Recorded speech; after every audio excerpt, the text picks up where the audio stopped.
This mystery creature living under the shed was destroying my garden. Like, I've been an avid gardener for 20 plus years, and I've never seen this kind of damage. Everything I was planning was getting eaten to shreds, so I installed a motion detection camera. First I saw this squirrel. He clearly loves snacking on apples, but seemed too little to be the culprit. There was this possum as well, but he mostly came out at night, so it just didn't add up.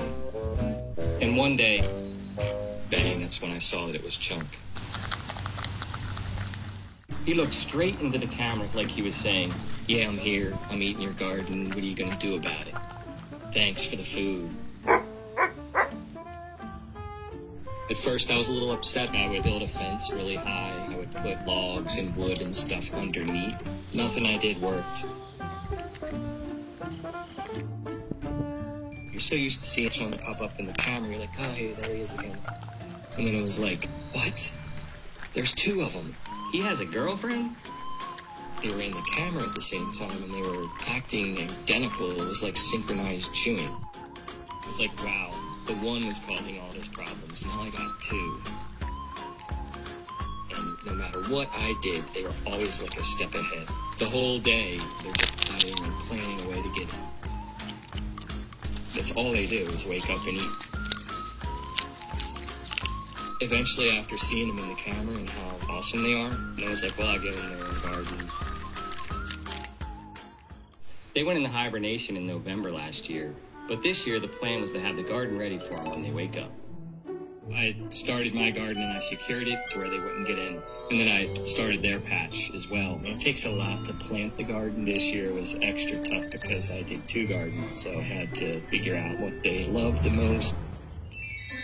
Couldn't wait for them to come out of hibernation. I was looking every day. I was like, is he going to come out today? Finally, I got the notification, and it was Chunk.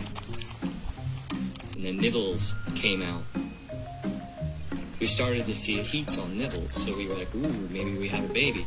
And then sure enough, Chip shows up. And I was like, wow, that's a much smaller groundhog. That must be the first baby. A week or so goes by, and then another one shows up that's really small, and we named that one Chibbles. And then 2 weeks later, another one shows up, and it was like the smallest one, and we named that one Nugget. Now I literally have 5 groundhogs that are coming in and out. Sometimes they're together, sometimes they're not, but they all equally have like the same appetite. Nobody shares.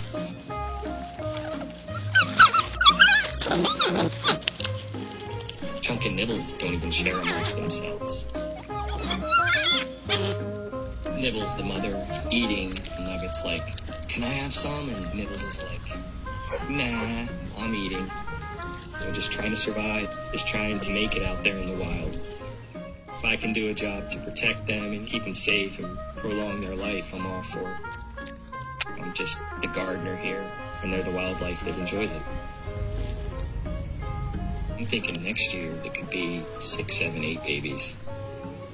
I think I'm gonna have to start making the garden bigger. I'm ready for it. Bring it on.